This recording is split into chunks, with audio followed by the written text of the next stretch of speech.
Soyez toutes et tous les bienvenus pour ce temps de prière et de méditation du dimanche de Pentecôte. Un temps commun aux paroisses de l'Est lyonnais et du Nord-Isère. Ce temps de prière sera conduit à 3 voix. Pour l'Est lyonnais, ce sera notre dernier culte à distance, puisqu'à partir de dimanche prochain, nous pourrons nous retrouver au temple. Pour la paroisse du Nord-Isère, les cultes reprendront en principe le dimanche 14 juin.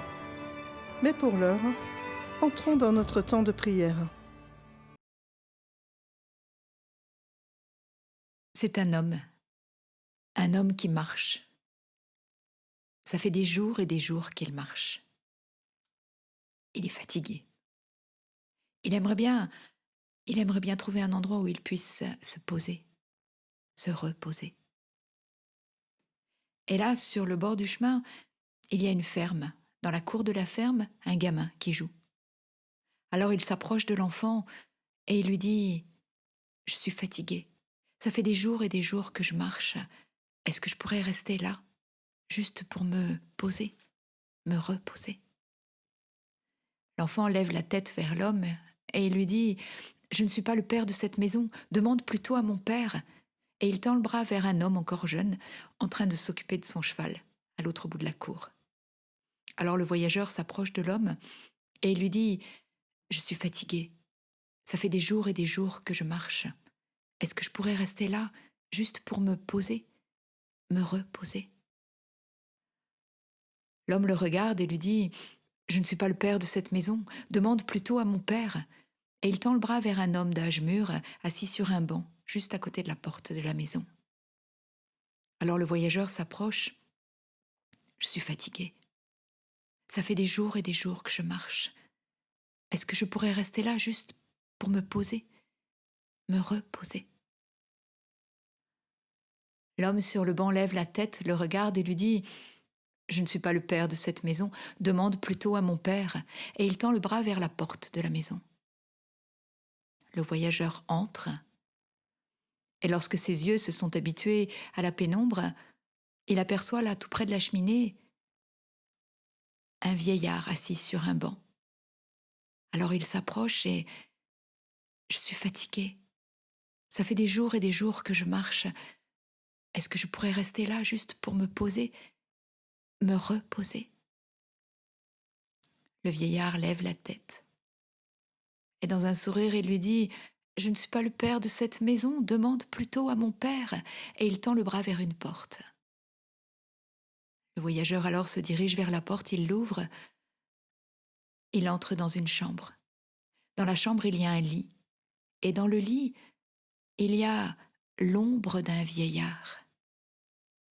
Il s'approche et tout doucement, il dit « Je suis fatigué.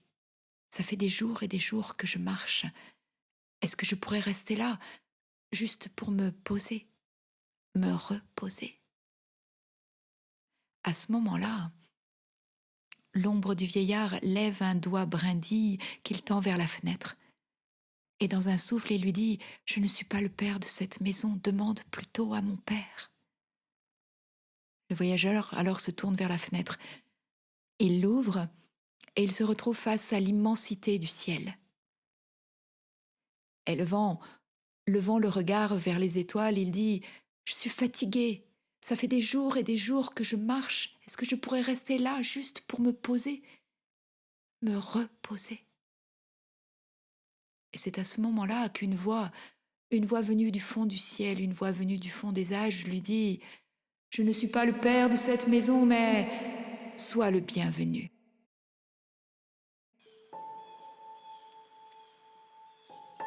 Dieu dit « Oui, tu es le bienvenu, tu es la bienvenue. Viens te poser et te reposer en moi. Je te donne ma grâce et ma paix. » Tu peux rester dans cette communion que nous formons. Ici, il y a de la place pour toi. Merci d'être là.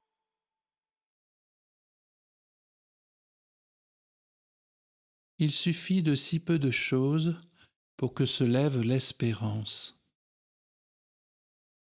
Il est des espérances qui couvent sous la braise.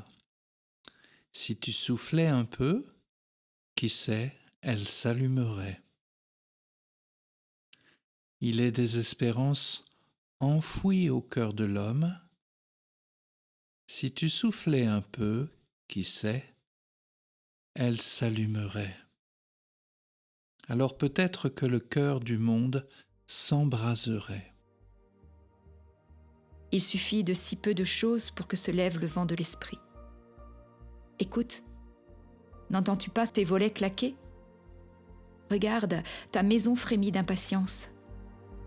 C'est le vent qui se lève, le vent de Dieu. Il t'invite à suivre la route des grands passeurs. Allez, viens, aujourd'hui c'est Pentecôte pour toi. Viens, Saint-Esprit, viens, ouvre le ciel, descends sur nous. Viens, Saint-Esprit, viens, feu éternel, embrase-nous.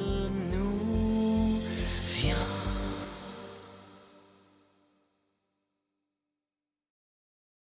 Merci Seigneur, tu nous donnes ton esprit, esprit d'amour qui nous habite et transforme notre vie, esprit de douceur, de tendresse et de force qui nous touche en plein cœur de notre intimité, esprit de liberté et de sagesse qui nous comble d'une joie immense, esprit, souffle de vie qui réveille les hommes et les femmes et les invite à te suivre. Oui, merci Seigneur, tu nous donnes ton esprit. Amen.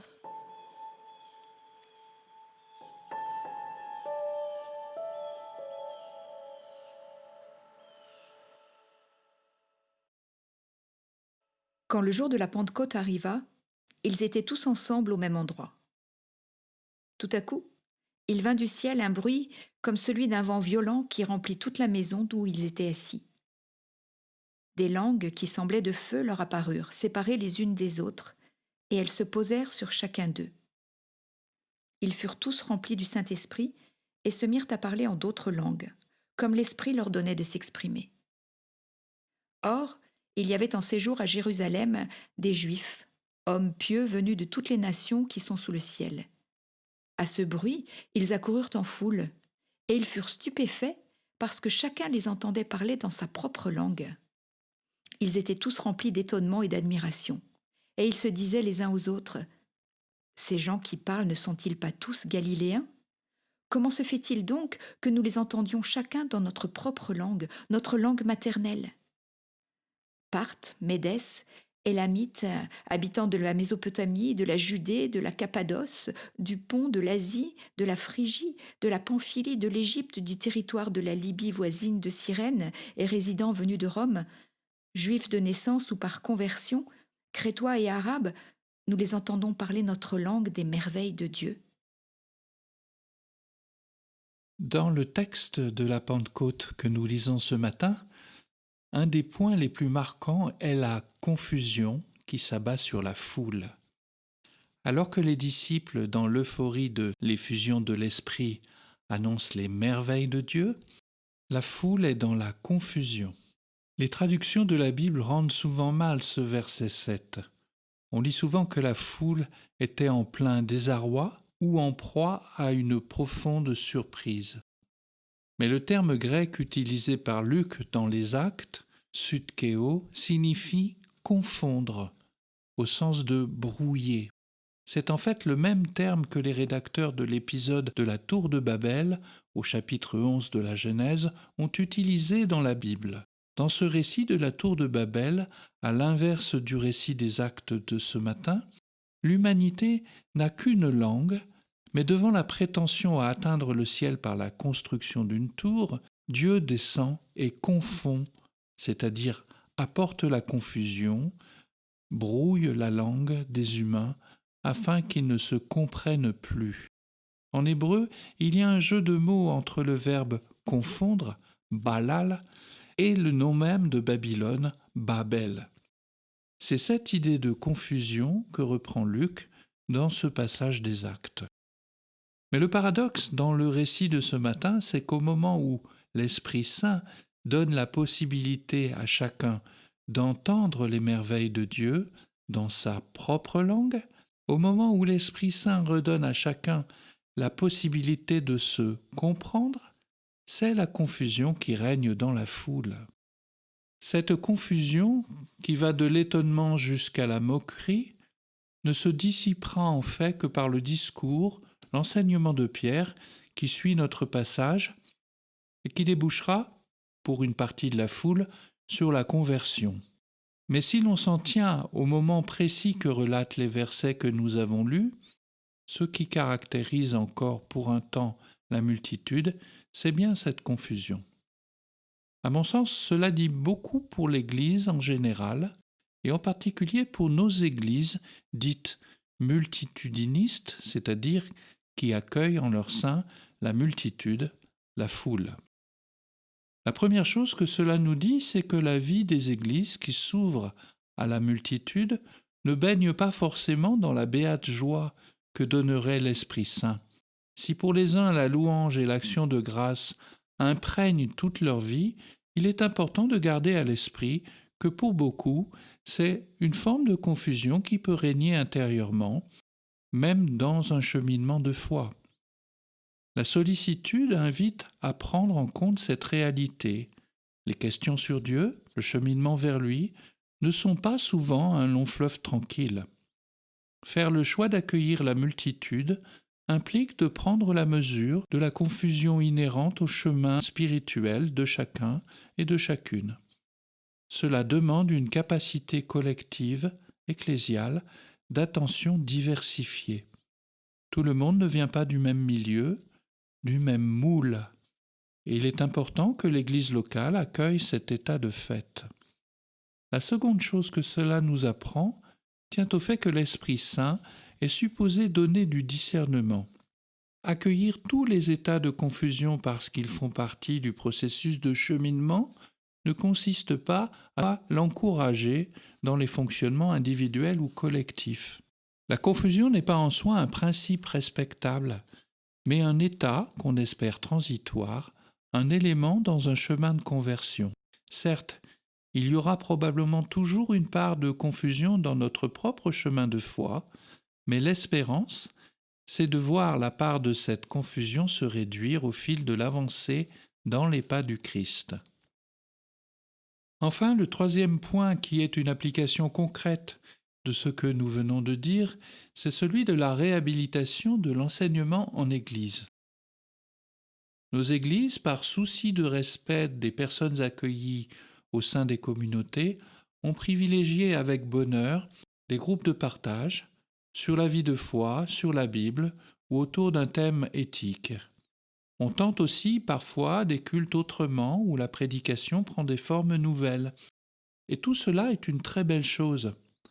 Dès lors que l'Évangile reste annoncé, tout invite à renouveler les formes de culte et de les adapter à la culture contemporaine. Pour autant, dans le texte de ce jour, nous voyons bien que même le témoignage des disciples inspirés, leurs paroles, leurs louanges, leur joie de dire à tous les merveilles de Dieu, tout cela, au fond, n'a pour effet premier que de laisser la multitude dans la confusion.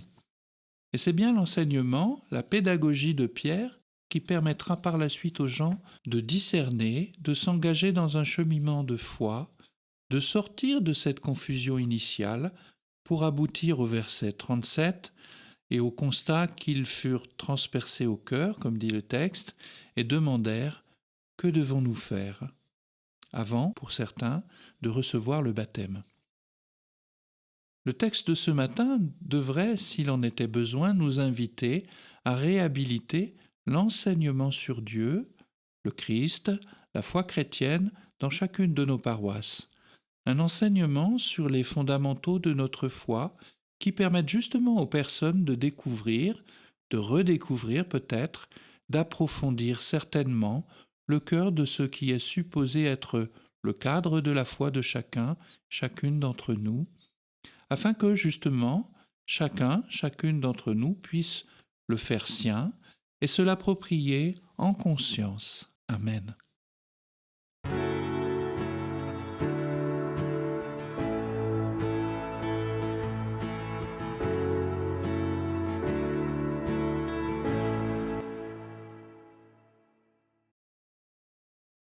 On a coutume de dire que la fête de la Pentecôte, c'est un peu comme l'anniversaire de l'Église, et qu'on fêterait ce jour-là la naissance de l'Église.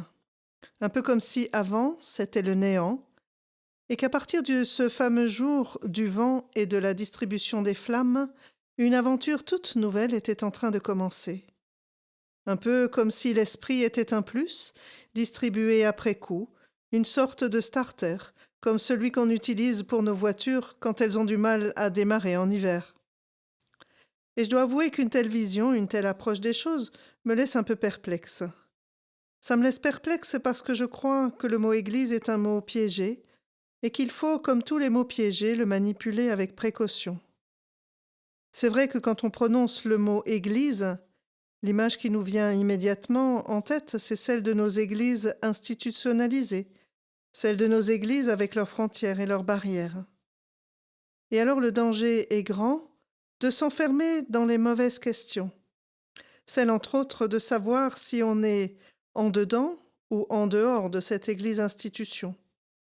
Et je crois que le texte des Actes que nous venons de lire est tout, mais alors vraiment tout, sauf l'acte de naissance d'une église institution.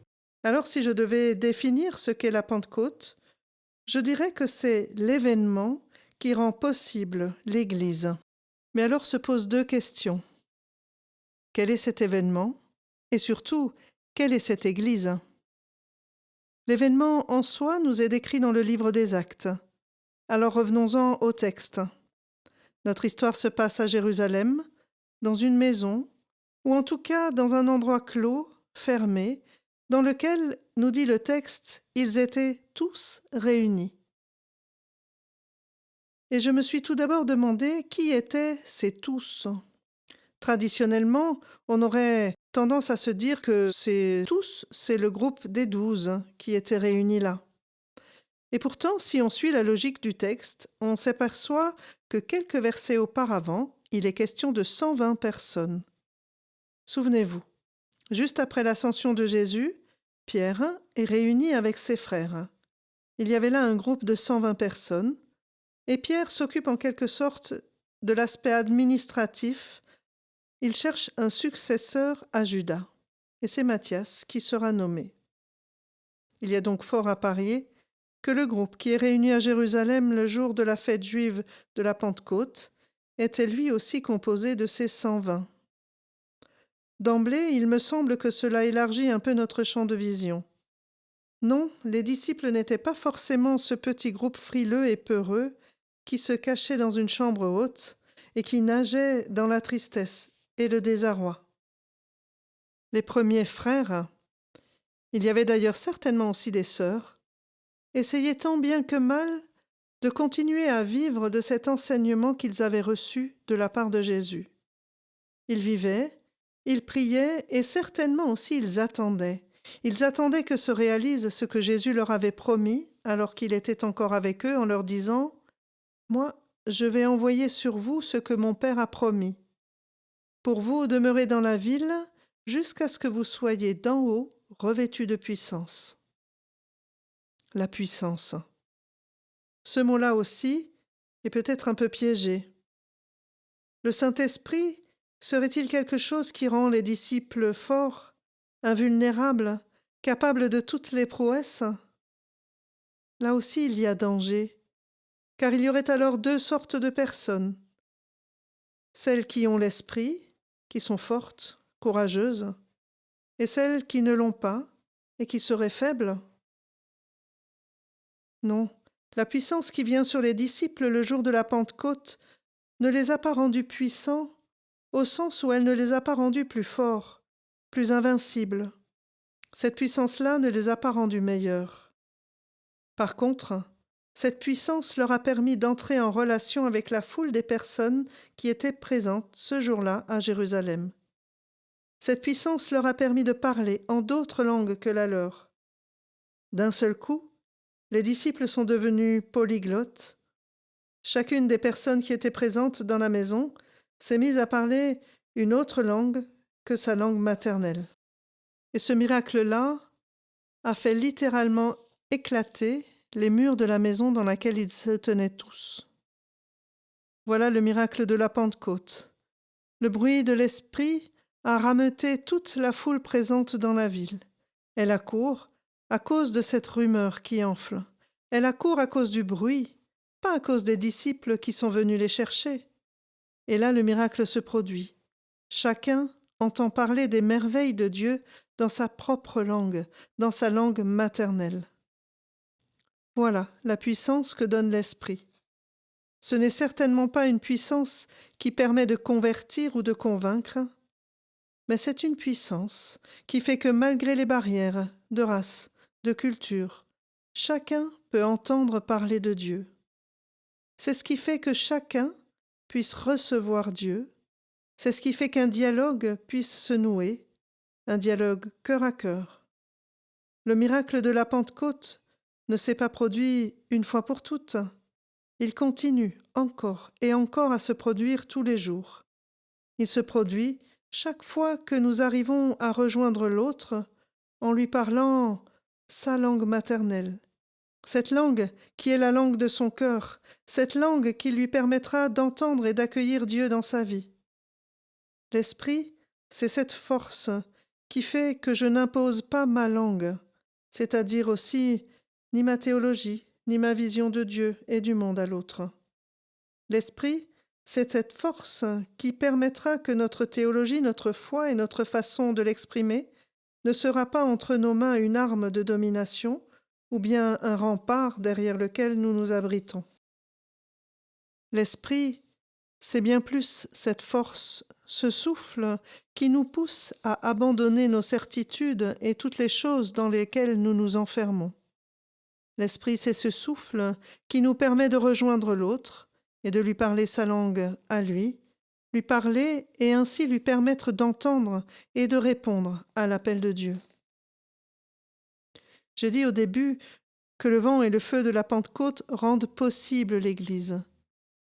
Mais alors, pas une Église institution fermée sur elle-même, pas une Église qui voudrait garder jalousement l'héritage de son maître en étant persuadée qu'elle en détient la seule et vraie interprétation des Écritures et de l'histoire, mais une Église, une assemblée de croyants ouverts et une Église ouverte. Pas une Église édifice faite de pierre, pas une Église loi faite de dogmes, mais une Église de chair et de sang, une Église construite d'hommes et de femmes, une Église faite de gens qui ne se connaissent pas au départ et qui même n'ont pas forcément d'affinité entre eux. L'Église, ce n'est pas un club où se rassemblent des gens qui se ressemblent. Bien au contraire, l'Église est à l'image de cette foule réunie à Jérusalem ce matin-là. Et je vous en refais la liste. Parthes, Mèdes et Élamites, habitants de la Mésopotamie, de la Judée, de la Cappadoce, du Pont et de l'Asie, de la Phrygie et de la Pamphylie, de l'Égypte et de la Libye cyrénaïque, ceux de Rome en résidence ici, tous tant juifs que prosélytes, crétois et arabes. Nous non plus, lorsque nous nous rassemblons, nous ne nous ressemblons pas. Nous n'avons pas tous la même manière d'exprimer notre foi. Nous n'avons certainement pas les mêmes opinions politiques. Nous n'avons pas les mêmes goûts. Nous n'exerçons pas les mêmes métiers. Nous ne sommes pas du même village, de la même ville, pas de la même famille. Nous n'avons pas les mêmes habitudes. Tout pourrait nous séparer, pourtant nous sommes ensemble. Nous sommes ensemble non pas pour devenir tous pareils, mais pour laisser l'Esprit nous cimenter, nous lier ensemble, pour laisser l'Esprit agir en nous et entendre chacun la langue de l'autre. Ainsi, l'Église n'est pas cette maison fermée, cette chambre haute dans laquelle on s'enferme. L'Église, bien au contraire, est un lieu de dialogue et de partage. L'Église avec l'Esprit est un lieu de vie. Elle est un édifice dont la construction n'est jamais achevée, un lieu ouvert, non pas à tous les vents, mais au vent de l'Esprit. Amen. Dans le village, il y a un berger. Un berger qui, le dimanche matin, est quand même bien plus souvent dans la montagne avec ses bêtes, plutôt qu'avec les fidèles à l'église. Et ça chagrine le curé. Et ce matin-là, Alors que le curé sort de son église, il traverse la place du village et là, sur la terrasse du café juste en face de l'église, il voit le berger. Alors il s'approche et lui dit « Alors, tu as le temps de venir au café, mais jamais le temps de venir à l'église ?» Dis-moi, berger, est-ce que tu te rends compte qu'il y va du salut de ton âme que de venir rendre grâce et prier le Seigneur à l'église? Bon, le berger est un brave homme, et puis il aime bien le curé. Alors il lui explique que lui aussi, il prie le Seigneur, lui aussi, il rend grâce au Seigneur là-haut dans sa montagne. Il chante dans les premiers rayons du soleil, il danse sous la pluie, il admire le soleil qui se lève, le soleil qui se couche. Moi aussi, curé, je loue le Seigneur. Mais, curé, je vais te faire plaisir, je viens avec toi à l'église puisqu'il y va du salut de mon âme. Le curé et le berger retraversent la place et ils rentrent dans l'église. L'église est inondée de soleil et les rayons qui passent par les vitraux colorés font comme des petits chemins de lumière dans lesquels dansent les grains de poussière. Le berger s'avance, il retire son manteau et puis comme il ne sait pas vraiment où le poser, il se tourne vers un des rayons de lumière qui descend d'une fenêtre là et il pose son manteau sur le rayon de lumière en disant « Tu veux bien me le garder 5 minutes s'il te plaît ?» Et là, stupéfait, le curé voit que le manteau reste accroché sur le rayon de lumière, comme en lévitation, en suspension. Alors il se tourne vers le berger et il lui dit « Berger, s'il te plaît, emmène-moi dans la montagne. Apprends-moi à chanter dans les rayons du soleil. Apprends-moi à danser sous la pluie. Apprends-moi à désapprendre ce que je sais. » Berger et curé sont allés dans la montagne. Ils ont appris et désappris ensemble. Ils ont partagé leur savoir. Et l'histoire dit que leurs prières et leurs louanges ont été entendues. Sûrement entendues. Shalom Alecha, Malachei HaShalom, Malachei Elyon, Mi Melech Malchei Amlachim, HaKadosh Baruch Hu.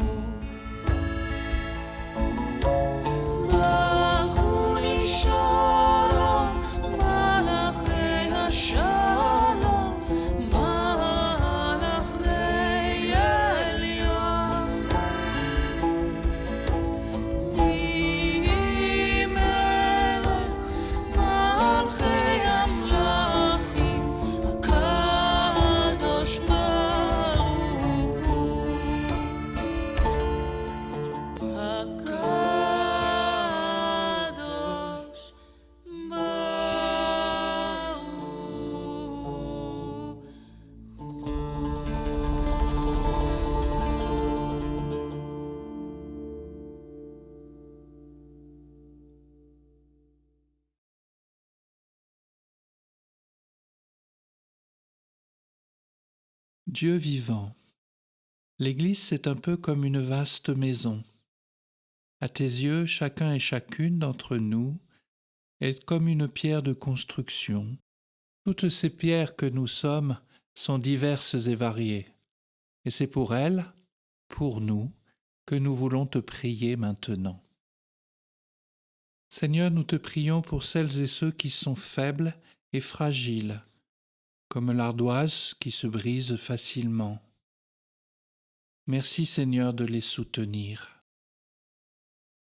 Nous te prions pour celles et ceux qui, comme le granit, sont solides et forts.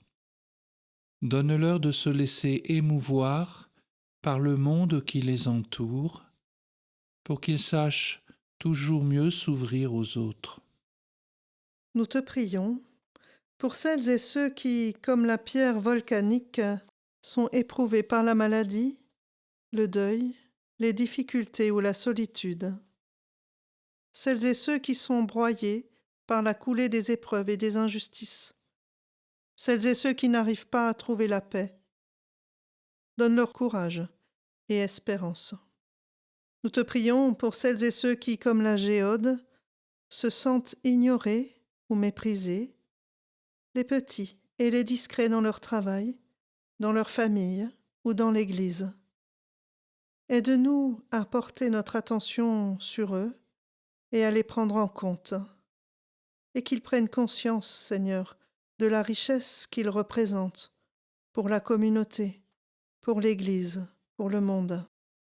Nous te prions pour celles et ceux qui, comme la rose des sables, luttent pour survivre, combattent pour trouver une place pour ne pas être écrasés par les autres, pour s'épanouir. Donne-leur la paix et la douceur. Nous te prions pour tous les hommes, pour toutes les femmes, pour tous les enfants qui sont comme des multitudes de pierres. Mets-les ensemble pour bâtir un monde un peu plus juste et paisible, un peu plus hospitalier. Mets-les ensemble et forme toi-même ton Église aux multiples facettes, aux multiples visages. Et nous rassemblons toutes nos autres prières, en te disant, Seigneur, la prière que Jésus lui-même nous a enseignée. Notre Père qui es aux cieux, que ton nom soit sanctifié, que ton règne vienne, que ta volonté soit faite sur la terre comme au ciel. Donne-nous aujourd'hui notre pain de ce jour.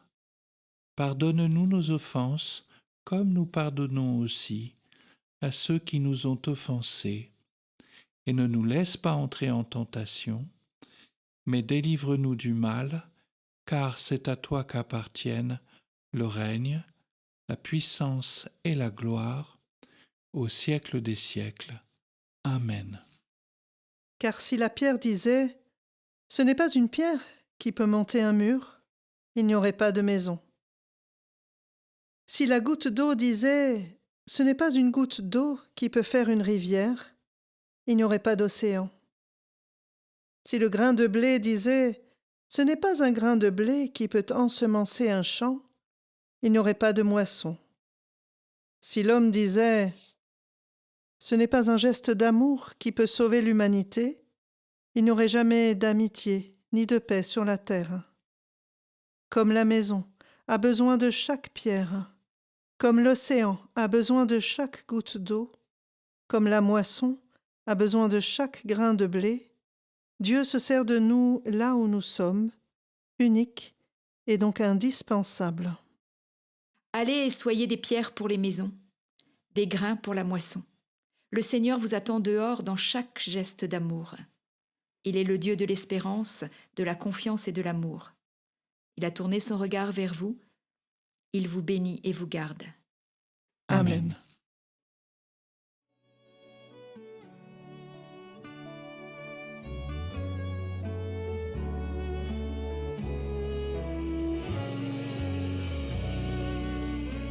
Nous vous disons à dimanche prochain, et d'ici là, prenez bien soin de vous et les uns des autres. Esprit de Dieu, souffle, souffle des quatre vents, nous t'attendons. Souffle, Esprit de Dieu, embrase ton Église, révèle-nous le vrai.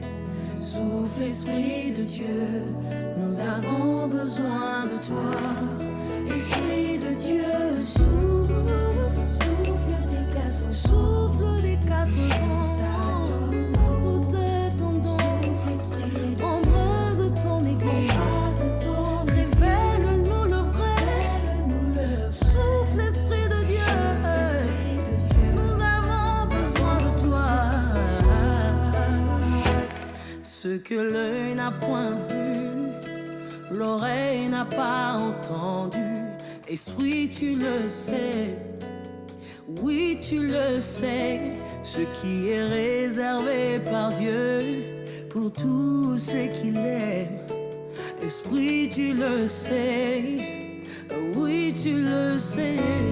Ce que l'œil n'a point vu, l'oreille n'a pas. Esprit, tu le sais, oui, tu le sais, ce qui est